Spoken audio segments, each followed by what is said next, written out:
Assalamualaikum dan hai semua, welcome to Nas Winchester. Nas nak ucapkan ribuan terima kasih kepada semua yang telah hadir ke premier Seram Kliwon untuk malam ni. Dan Nas juga nak ucapkan ribuan terima kasih kepada semua yang telah menyokong Nas Winchester daripada dulu sehinggalah sekarang. Korang punya sokongan memang amat-amat Nas hargai. Okay? Jangan lupa untuk tekan butang like, share dan juga subscribe.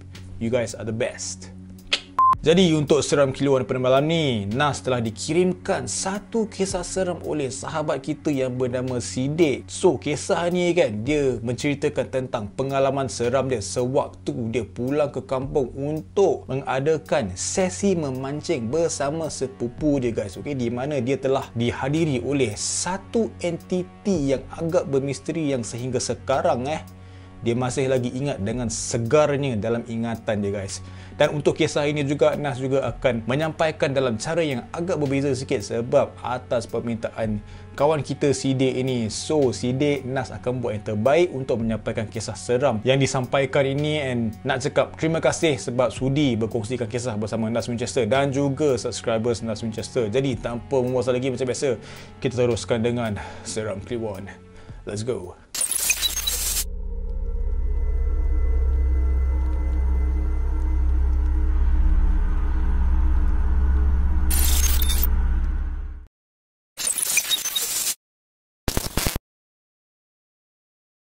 Kisah ni sudah pun lebih 10 tahun berlaku. Tapi masih lagi saya ingat sehinggalah sekarang. Dan pada waktu itu, saya sedang pulang ke kampung di Sabak Bernam, Selangor. Dan salah satu aktiviti yang saya suka buat bila balik kampung ni adalah memancing.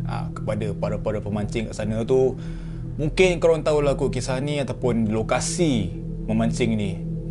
Saya ingat lagi kejadian yang aneh yang terjadi pada malam itu Nas. Dan pada waktu itu musim air pasang dan juga bulan mengambang yang penuh.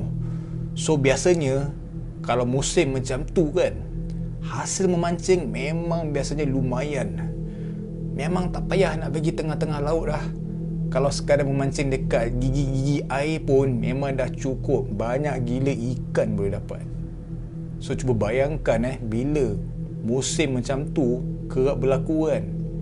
Memang best lah cerita dia bila memancing. So kiranya itulah waktu yang memang betul-betul saya suka. Walaupun ombak dan juga angin yang agak kuat daripada biasa, ikan tetap senang akan sangkut punya. Memang tak payah cerita lah. Dan pada waktu itu, pada malam itu, saya sedang memancing bersama sepupu saya di pantai berhampiran dengan kampung kami di situ. Cuma sewaktu itu kan, kami rasa macam pelik sikit. Malam itu memang tak seperti malam-malam air pasang bulan mengambang pada yang sebelumnya tau. Dah dekat 3 jam kita memancing, tapi tak ada satu pun tangkapan yang dapat. So kita macam agak kecewa pada time tu. Sebab kebiasaan je, kalau waktu bulan mengambang memang sonyo melebar lah cerita dia. Daripada pukul 9 malam sehinggalah dekat pukul 12.30 malam kami ada dekat sana tau. Okey, tetap hampa, tetap kecewa. Tak ada seekor pun ikan yang kena dekat kita punya pancing ni. So kita pun dah jam dah petak dah. Saya pandang sepupu saya pandang saya. Kita dah jam dah. Kelabu asap lah kita orang pada time tu. So sambil kita duduk tunggu pancing kita orang kena gigit dengan ikan kan, tiba-tiba kami lihat daripada jauh ada seorang lelaki yang menghampiri kami tau. Time tu dia sedang menggalas satu beg yang besar. Dan setelah hampir berjarak dalam 10 ke 15 kaki daripada kami kan, dan juga 3 kaki dari gigi air, tiba-tiba lelaki tu dia berhenti tau. Dia terus tak berganjak. Yang lagi pelik dia tak ada buat apa-apa tau. Dia hanya berdiri tegak sahaja sambil memandang ke arah laut. Saya fikir macam mungkin dia nak ambil feel lah kot kan angin sepoi-sepoi pada malam tu kan. Tengok apa laut ke apa, ombak bagai semua.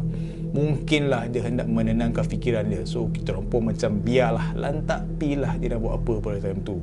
Tapi walaupun dalam keadaan macam tu, saya ni macam ada sifat ingin tahulah macam apa benda dia ni buat tengah-tengah malam kan. So saya pun tanyalah, mancing ke bang? Saya menyapa dia tahu. Tetapi lelaki tu dia hanya mendiamkan diri, tak ada jawab apa-apa pun. Dan kemudian sepupu saya pula bertanya kepada dia, "Oh bang, mancing ke tu?" Dia pula menyapa dengan suara yang sedikit kuat lah. Kokot lah. Mungkin lelaki tersebut tak dengar suara saya tadi. Cuma pada time tu adalah reaksi sikit di mana lelaki itu menoleh ke arah kami. Cuma dia masih lagi membisu. Dia sekadar macam pandang ke arah kita orang, dan juga menggelengkan kepala dengan secara perlahan. So dalam kepala otak saya ni, saya macam, kalau kau tak nak memancing, dah kau buat apa kat sini kan? Lelaki tu pun mendiamkan diri dan tiba-tiba dia menunjuk ke arah laut lalu mendepakan kedua-dua belah tangannya seluas-luasnya. Dah macam Titanic, Mat. Kan? Okey, tengok laut mendepakan tangan besar-besar macam tu kan. Saya macam pelik juga kan tengok gelagat mamat ni kan. Mungkinlah kot dia mendepa tangan untuk merasakan angin laut yang lebih kuat daripada biasa. Nak ambil feel cerita dia kan. Dan lelaki tu dia memakai topi tau. Dia hanya merenung ke arah laut. Jauh dan tajam renungan dia guys. Memang dia macam usah lama dia. Macam ada benda yang dia tengah fikir. Mungkin masalah ke apa. Dan kita berdua ni macam perhatikanlah gelagat mamat ni. Sebab ancak agak pelik tengah-tengah malam kan. Duduk tengok laut seorang diri kan. Tengah-tengah malam buta macam ni kan. Ada jugalah terlintas kat kepala otak saya ni. Orang kata kalau tengah-tengah malam ni nampak benda-benda pelik jangan tegur. Tapi nak buat macam mana? Kita berdua dah tegur dia kan. Member siap bagi reaksi. So maybe okey lah kot. Tak ada masalah lah kan. Cuma beberapa ketika selepas itu Nas, sepupu saya tiba-tiba bersuara, Astaghfirullahalazim. Sepupu saya beristighfar dan serta-merta dia mengajak saya untuk meninggalkan tempat tersebut. Saya terkejut lah. Saya macam pelik. Apa hal pula kau ni kan? Tiba-tiba menjerit ni kan? Dan sepupu saya itu, dia terus ke arah telinga saya dan juga berbisik menyuruh saya untuk memerhatikan lelaki tersebut. Weh, Zrik, cuba kau tengok ada yang tak kena. Cuba kau perhatikan lelaki itu betul-betul. Itulah bisikan sepupu saya kepada saya. Jadi saya pun teruslah perhatikan, memerhati dekat mamat ni kan. Dan pada akhirnya baru saya perasan Nas, tidak ada sebarang pun kesan tapak kaki lelaki tu di atas pasir. Dia dah jalan bukan main jauh tadi, tetapi tak ada pun nampak dia punya bekas tapak kaki dia di atas pasir. Tak kepelik. Jadi memang tak ada nak tunggu lama. Kita orang berdua ni teruslah caw daripada situ. Dan beberapa tapak melangkah, sepupu saya menoleh ke arah lelaki yang berkenaan tau. Tetapi yang mencuakkan kita orang pada time tu, lelaki tu pun dah tak ada.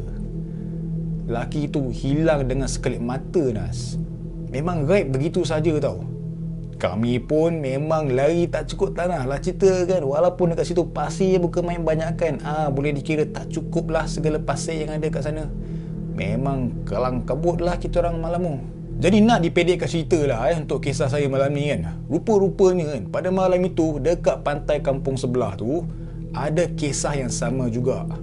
Di mana seorang pemancing dihampiri oleh seorang wanita muda yang mendukung anak dia menggunakan kain batik. Dan apabila ditanya, wanita tersebut hanya diam tidak menjawab apa sahaja. Hanya memandang ke arah laut sama macam mamat tadi. Dan kemudian wanita itu menunjuk ke arah laut sebelum kedua-dua belah tangannya dibuka luas-luas. Memang sebiji dia punya aksi dia macam lelaki yang kita nampak tu. Yang membuatkan lagi merisaukan dan juga menakutkan adalah bekas salun wanita itu juga tidak meninggalkan sebarang jejak tau. Okey, kakinya tidak menjejak ke pasir pantai. Lagi epic. At least lelaki tadi dia berdiri tau. Macam perempuan ni pula dia seolah-olah macam dia hanya terapung sahaja. Dan pada sebelum itu juga, sebelum kita dapat tahu cerita tentang wanita tersebut, memang sudah banyak orang kata cerita-cerita buah mulut tentang kejadian bot pancing yang karam dipukul ombak besar ketika angin sedang kuat. Memang ramai gila yang terkorban dalam kejadian itu tau. Dan kebanyakan kejadian bot pancing yang karam itu berlaku ketika malam pasang perbani bulan muda ataupun malam bulan mengambang penuh. Dan waktu itu juga angin dan ombak kuat dekat laut pada time tu. So, adakah ini berlaku secara kebetulan? Itu adalah satu persoalan yang masih tertanya-tanya dalam kepala otak saya ni. Jadi keesokan pagi ni beberapa orang penduduk telah menemui mayat seorang lelaki bersama bagnya di pantai tempat saya dan sepupu saya mancing pada malam itu. Dan untuk dekat kampung sebelah tu pula, ditemuinya pula mayat seorang wanita muda bersama anak kecil yang terikat melekat di badannya. Jadi bila kita dapat berita yang macam tu kan, yang kita dengar, kita orang rasa macam takut gila tau. Macam benda ni jadi dekat kita orang mai. Malam tadi kena pula kan, nampak lelaki tu kan. So bila kami berada kat rumah kan, melalui berita dekat televisyen saya mendapat tahu bahawa malam semasa saya dan sepupu saya memancing, sebenarnya ada sebuah bot pancing yang karam. Dan bot itu merupakan bot yang membawa pendatang asing tanpa izin ataupun parti pulang ke Indonesia itu telah pun karam beberapa batu bertentangan pantai yang kami memancing itu. Jadi saya tertanya-tanya lah, siapakah lelaki yang menghampiri saya dan juga sepupu ketika kami memancing tu? Dan siapa pula wanita bersama anak kecil yang didukung tu yang ditemui oleh seorang pemancing pada malam yang sama tersebut? Adakah mereka antara mangsa bot pancing yang lemas, bot yang karam itu di mana mereka telah terkorban? Dan adakah kehadiran mereka malam itu ingin memberitahu apa sebenarnya yang berlaku di tengah laut pada ketika itu? Wallahualam, hanya Tuhan saja yang tahu. Dan itulah dia guys, kisah daripada kawan kita yang bernama Sidik ni. Memang seram tapi memang bermisteri guys. Okay, korang bayangkan kan, korang tengah syok-syok semangat nak memancing kan, mengharapkan ikan tapi ikan tak sampai. Benda lain yang sampai pula dah kan. Keluar pula berita tentang mangsa-mangsa yang terkorban kan. Memang cuak gila guys. So Nas nak harap korang terhibur dengan seram keluar pada malam ni, dan nak ucapkan ribuan terima kasih kepada semua yang telah hadir. Jangan lupa untuk tekan butang like, share dan juga subscribe. InsyaAllah kita berjumpa di next premiere. As always guys, never stop creating. InsyaAllah kita berjumpa lagi. Stay safe, stay healthy guys, take care. Assalamualaikum, bye bye.